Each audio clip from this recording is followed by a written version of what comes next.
The stallion's hooves struck the ground like thunder, sending dust clouds spiraling into the scorching Texas air as he bucked violently, launching yet another cowhand into the dirt. Maverick stood at the fence, his weathered face grim as he watched. The beautiful paint horse scream and chestnut patches gleaming in the afternoon sun refuse every attempt at breaking. "That's the 5th rider this month," muttered Cordelia, the ranch foreman, wiping sweat from her brow. "Storm Chaser's gotten meaner since James left for France. Won't let anybody near him with a saddle." The horse had arrived at the Copper Creek Ranch 3 years ago, wild and magnificent, brought in by James Whitehawk during a particularly harsh winter. Nobody had been able to gentle the stallion except James. They'd formed an instant, almost mystical bond that left everyone on the ranch shaking their heads in wonder. James could approach Storm Chaser with nothing but a whistle, slide onto his bare back, and ride like they were one creature moving across the prairie. But that was before the war came calling. When President Wilson declared war in 1917, James was among the first to volunteer, leaving behind his beloved horse and a ranch that had become his second home. He'd stood in Storm Chaser's stall that final morning, pressing his forehead against the horse's neck, whispering promises that only the wind could hear. The stallion had nickered softly, as if understanding that something fundamental was about to change. Now, 18 months later, Storm Chaser had become a different animal entirely. The once gentle giant had turned fierce and unpredictable, striking at anyone who dared approach with tack. He'd kicked through 3 stall doors, jumped every fence they'd built, and developed a reputation that spread across 3 counties. Ranch hands whispered that the horse was waiting, though for what, nobody could say. Maverick climbed the fence rails, studying the magnificent creature that stood snorting and pawing in the center of the corral. At 72, he'd seen plenty of horses in his lifetime, but none quite like this one. There was an intelligence in Storm Chaser's dark eyes that went beyond typical horse sense, a depth that suggested he understood far more than any animal. Maybe we should just turn him loose," suggested Buck, a young cowboy nursing a bruised shoulder from his morning encounter with the stallion. "Let him go back to the wild where he belongs." "No," Maverick said firmly, never taking his eyes off Storm Chaser. "That horse isn't wild anymore. He's heartbroken. There's a difference." The old rancher had received James's letters regularly at first, cheerful notes about Army life and training camps, always ending with questions about Storm Chaser's well-being. But the letters had stopped coming 6 months ago, round the time news of the brutal fighting at Below would reach the States. Maverick had written to the War Department twice, but their responses were maddeningly vague. Corporal James Whitehawk was listed as missing in action, a phrase that could mean anything from captured to wounded to worse. As if sensing the weight of their conversation, Storm Chaser lifted his head and looked directly at Maverick, letting out a low, mournful whinny that seemed to carry all the loneliness of the vast Texas sky. The telegram arrived on a Tuesday morning in October, delivered by young Ezekiel from the Western Union office in town. His hands trembled as he passed the yellow envelope to Maverick, who read it twice before his weathered face broke into the first genuine smile anyone had seen from him in months. "Wounded but alive. Stop. Coming home. Stop. Tell Storm Chaser stop." James Cordelia whooped with joy when Maverick shared the news, but their celebration was tempered by concern. James had been wounded, but how badly? The telegram offered no details, and the uncertainty gnawed at everyone on the ranch like a persistent winter wind. That same day, as if sensing some cosmic shift in the universe, Storm Chaser's behavior began to change. The stallion, who had spent months pacing restlessly in his enlarged paddock, suddenly became still and watchful. He positioned himself at the fence closest to the main road and stood there for hours, ears pricked forward, studying every dust cloud on the horizon. "It's like he knows," whispered Delilah, Maverick's granddaughter, who had arrived from back east to help with the ranch during the war. At 19, she possessed her grandfather's intuitive understanding of horses, though she'd never seen anything quite like Storm Chaser's vigil. 3 weeks passed with no further word. Storm Chaser maintained his post by the fence during daylight, hours occasionally nickering at distant sounds that human ears couldn't detect. The other horses on the ranch began to mirror his restlessness. as if his anticipation was somehow contagious. Then came the second telegram, this one from a military hospital in New York. Severe injuries stop, long recovery stop, don't know when. Home stop. James Maverick crumpled the telegram in his fist, his heart heavy with worry for the young man he'd come to think of as a son. He'd hired James 5 years ago when the drifter had wandered onto the ranch, half-starved and running from demons he never fully explained. The war had given James a chance to prove his worth to himself. But at what cost? Winter settled over the ranch like a thick blanket, bringing with it the kind of bitter cold that made even the hardiest cowboys question their life choices. Stormchaser grew a thick winter coat but refused to seek shelter in the barn, preferring to stand his lonely vigil regardless of weather. Snow accumulated on his back during blizzards, but he never moved from his chosen spot. Delilah began bringing him warm bran mashes and extra hay, the only person besides James who could approach him without triggering his defensive instincts. She'd talk to him while he ate, sharing news from her grandfather's letters and telling him stories about her life in Boston, where she'd been studying to become a teacher before the war changed. Everyone's plans. He's coming back, she'd whisper, stroking Stormchaser's neck through the fence rails. I don't know when, but he's coming back. You just have to keep believing. The horse would turn his great head toward her, dark eyes reflecting a sorrow so profound it made her chest ache. Sometimes she swore she could see understanding there, as if Stormchaser grasped not just her words, but the terrible uncertainty. They all carried the knowledge that the James who eventually returned might be fundamentally changed by whatever horrors he'd witnessed in the muddy trenches of France. As 1918 drew to a close and rumors of an armistice filled the newspapers, Stormchaser's vigil intensified.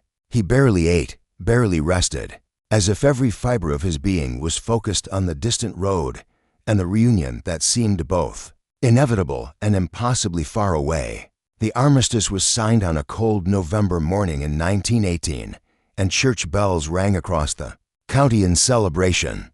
But for the residents of Copper Creek Ranch, the end of the war brought more questions than answers. Where was James? How badly had he been wounded?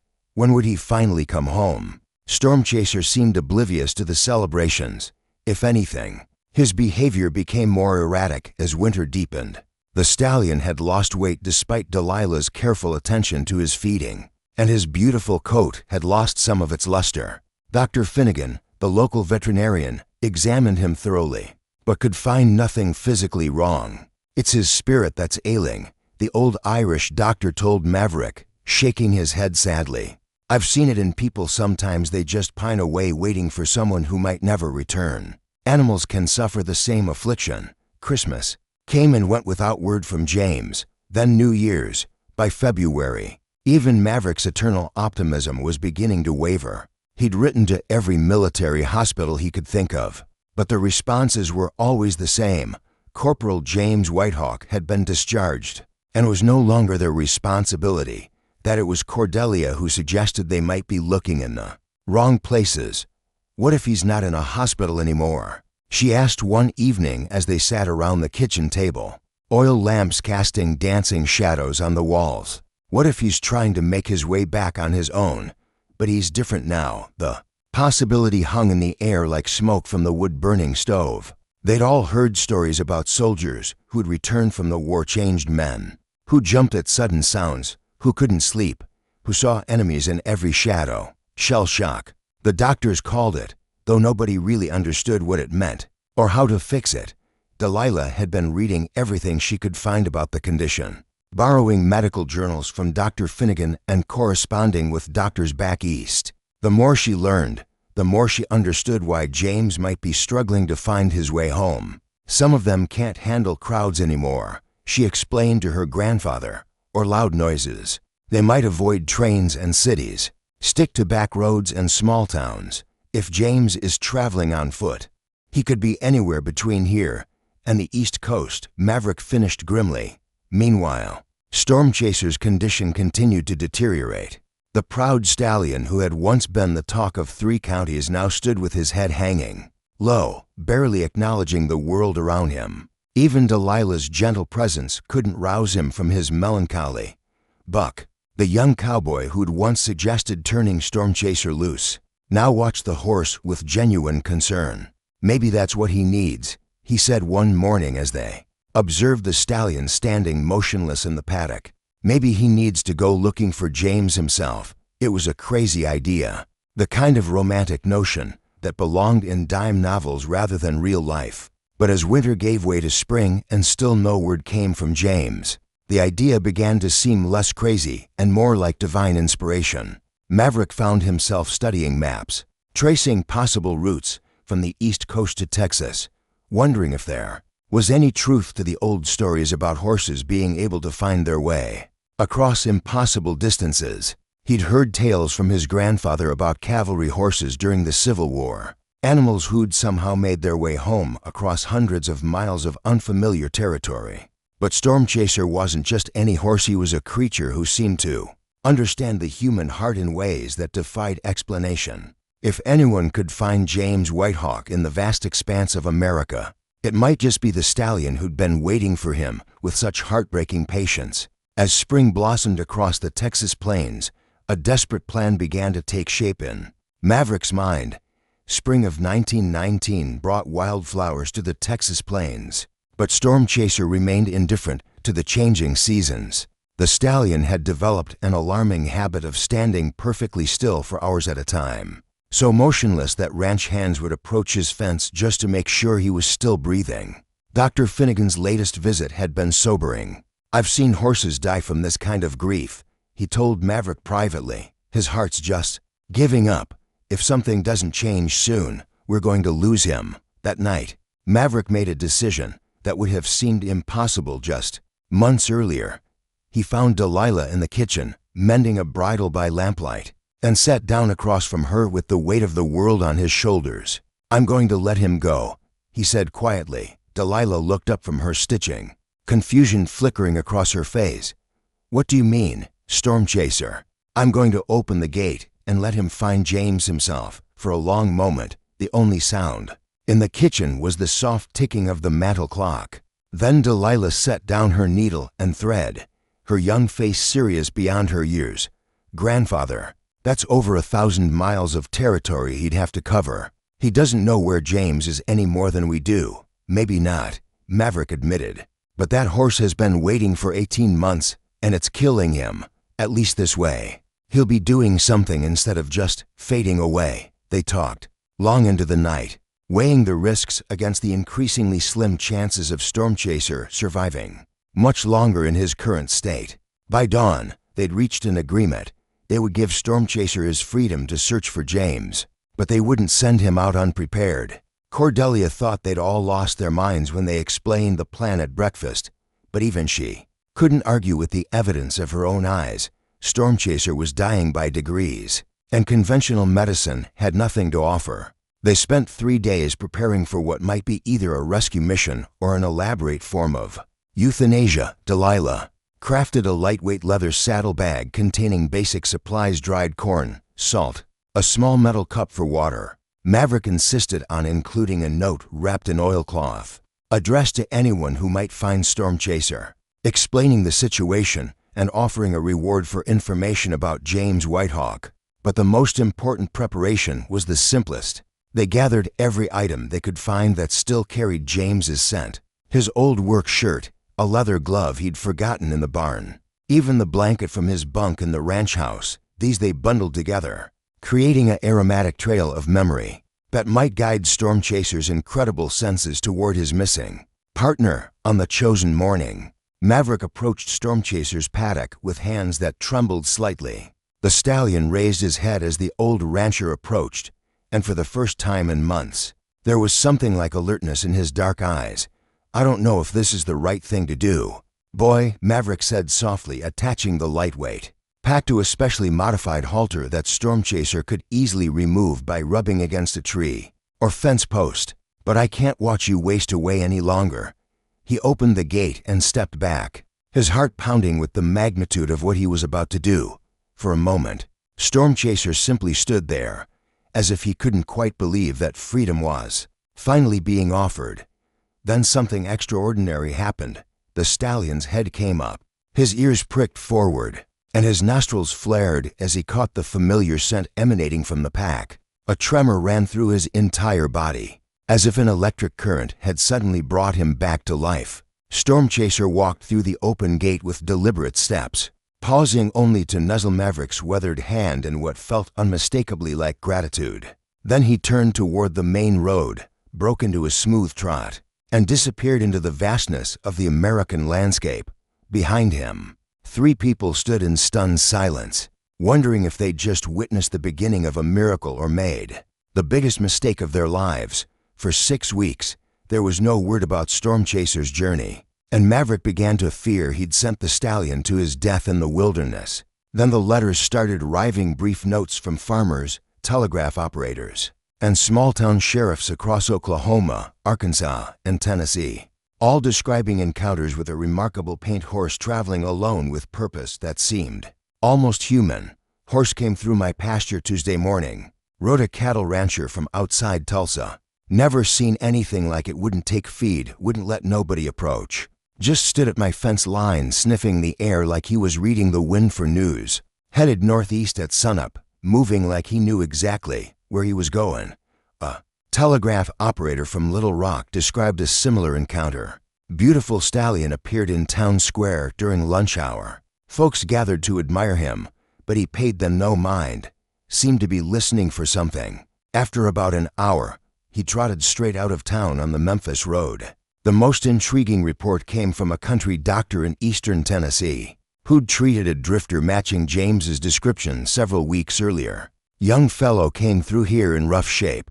Dr. Morrison wrote in response to Maverick's urgent telegram, wouldn't give his name, but he had the haunted look. "I've seen in too many soldiers lately," mentioned something about Texas and a horse, before he moved on, heading north toward Kentucky, I believe. Maverick spread a large map across his kitchen table and began marking each reported sighting of Stormchaser with red pins. The pattern that emerged was remarkable. The stallion was indeed traveling northeast, following an almost perfectly straight line toward the Tennessee-Kentucky border region, where James had last been seen. Meanwhile, in a small Kentucky town called Cedar Falls, James Whitehawk sat on the porch of a rundown boarding house, staring at nothing and everything. The shrapnel wounds in his left leg had healed poorly, leaving him with a permanent limp and chronic pain that no amount of laudanum seemed to touch. But the physical wounds were nothing compared to the invisible scars left by months of artillery bombardments and the screams of dying men. He'd been trying to make his way home to Texas for weeks, but something always stopped him.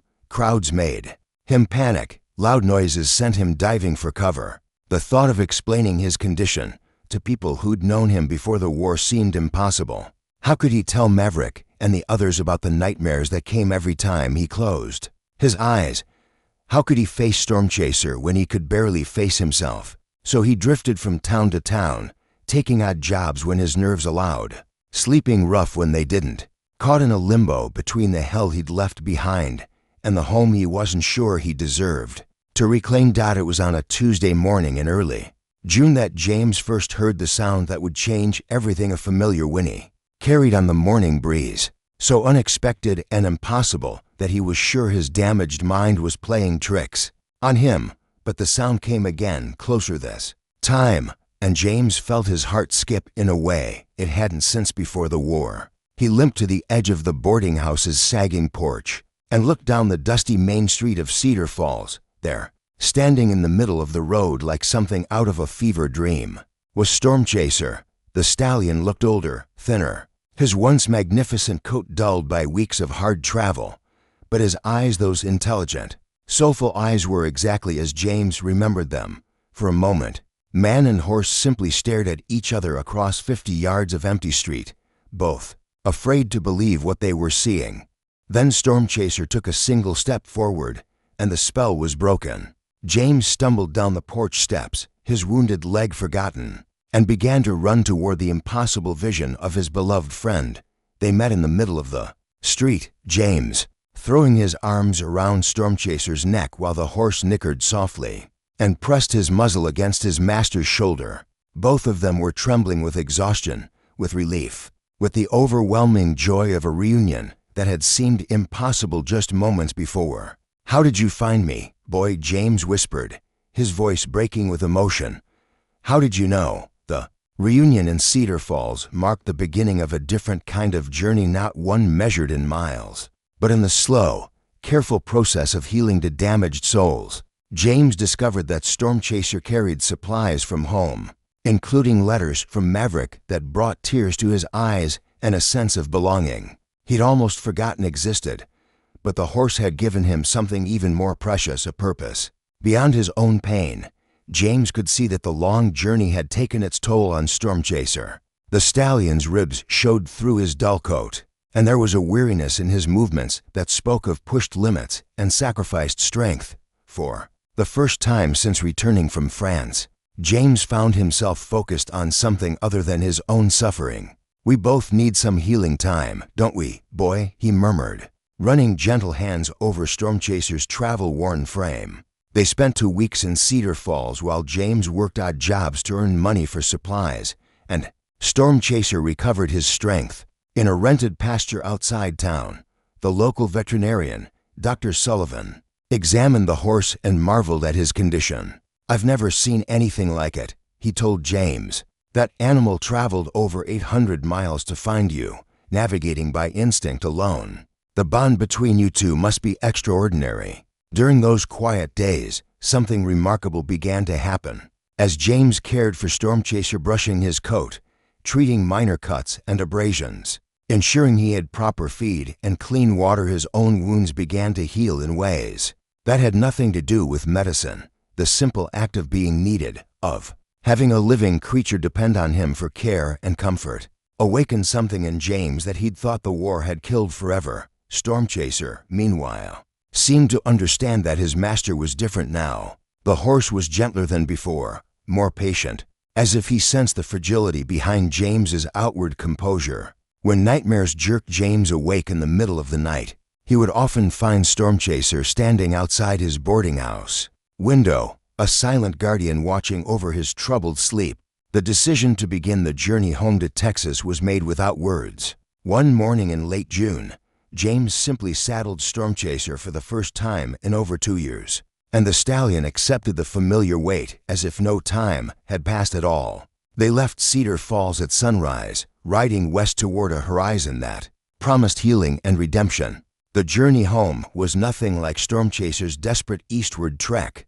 They traveled slowly, taking time to rest when James's leg bothered him, or when the weight of too many memories threatened to overwhelm his fragile equilibrium. Stormchaser seemed to understand the need for patience, never pushing the pace, always alert to his rider's emotional state. They spent nights camped under stars that gradually became more familiar. As they drew closer to Texas, round their small campfires, James found himself talking to Stormchaser about things he'd never been able to tell another. Living soul, the friends he'd lost in France, the guilt that ate at him for surviving when better men had died, the fear that he'd never be the same person who'd left the ranch with such high hopes for proving himself. Stormchaser listened to it all with the infinite patience of a true friend, never judging, never offering false comfort, simply being present in the way that only animals can manage.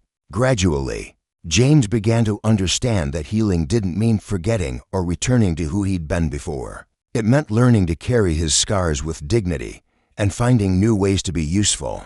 In the world, word of their approach reached Copper Creek Ranch through the same informal network that had tracked Stormchaser's eastward journey. Maverick received a telegram from a sheriff in eastern Texas.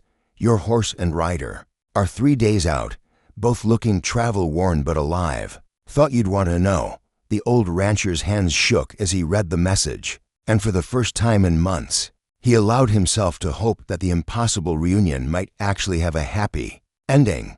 The morning sun cast long shadows across the Texas plains as James and Stormchaser crested the final hill before Copper Creek Ranch. Below them, the familiar buildings spread out like a promise kept: the main house with its wraparound porch, the red barn where Stormchaser had once lived, the corrals where James had spent countless hours learning the subtle art of horse training. Stormchaser's ears pricked forward, and James felt the horse's muscles tense with anticipation beneath him. They were both home, but neither was quite the same creature who had left this place 2 years ago. Maverick was standing on the porch before they'd even reached the main gate, his weathered face split by a grin so wide it threatened to crack. Cordelia and Delilah flanked him, along with Buck and several other ranch hands who'd gathered to witness the reunion. Everyone had hoped for, but few had truly believed would happen. James dismounted slowly, favoring his wounded leg, and found himself suddenly uncertain. What if too much had changed? What if the easy camaraderie he'd known here was gone forever, replaced by awkward sympathy for the damaged soldier he'd become? But Maverick's embrace dispelled his fears instantly. The old rancher's arms were strong and sure, and his voice was thick with emotion as he whispered, "Welcome home, son. We never stopped believing you'd make it back." The reunion that followed was everything James had dreamed of during his darkest moments overseas. Delilah had prepared his favorite meal. Cordelia filled him in on ranch news with carefully casual chatter, and Buck treated him exactly as he always had, like an older brother whose return had made the world right again. But it was Stormchaser's homecoming that truly moved everyone. The stallion walked calmly to his old paddock and stood at the gate as if he'd never been away. When Maverick opened it for him, Stormchaser stepped through and immediately rolled in the familiar dirt, coating himself in the scent of home with obvious pleasure. "Look at that," Delilah laughed, tears streaming down her face. "It's like he's marking himself as belonging here again." Over the following weeks, both James and Stormchaser settled back into ranch life with surprising ease. James's war injuries meant he couldn't handle the more physically demanding aspects of ranch work, but his skill with horses proved more valuable than ever. Word spread throughout the county about the cowboy who'd returned from France, with an almost mystical understanding of troubled animals. Horses that other trainers had given up on seemed to respond to James's patient, gentle approach. Perhaps it was because he understood what it meant to be damaged and still worthy of love. Perhaps it was simply that his partnership with Stormchaser had taught him lessons about trust and healing that couldn't be learned any other way. Stormchaser thrived in his return to ranch life, but he never forgot the journey that had brought his master home. The stallion remained James's constant companion, as if some invisible thread now connected them that could never be broken again. When James's nightmares came, and they still did, though less frequently, Stormchaser would appear at his window or by his side, a warm, breathing reminder that he was safe and loved. On quiet evenings, James would saddle Stormchaser, and they would ride out onto the plains, moving together with the perfect harmony they'd always shared. These rides became a form of meditation for both of them, a way of processing the past while embracing the future. One such evening, as they watched the sun set over the endless Texas landscape, James spoke aloud the words he'd carried in his heart since that miraculous morning in Cedar Falls. "You saved my life, boy. Not just by finding me, but by showing me that some bonds are stronger than war, stronger than distance, stronger than all the things that try to break us apart." Stormchaser nickered softly and turned his head to nuzzle James's leg, as if to say that the saving had gone both ways. As the stars emerged in the vast Texas sky, they rode home together, two old friends who had traveled impossible distances to find each other again, living proof that love, loyalty, and hope can overcome even the darkest of times. The war had taken much from both of them, but it had also revealed the unbreakable strength of the bond they shared. Behind them, the lights of Copper Creek Ranch glowed warm and welcoming, a beacon of home that would guide them through whatever challenges the future might bring. They had found their way back to each other and to the place where they belonged, and that was enough, more than enough, for a lifetime of contentment.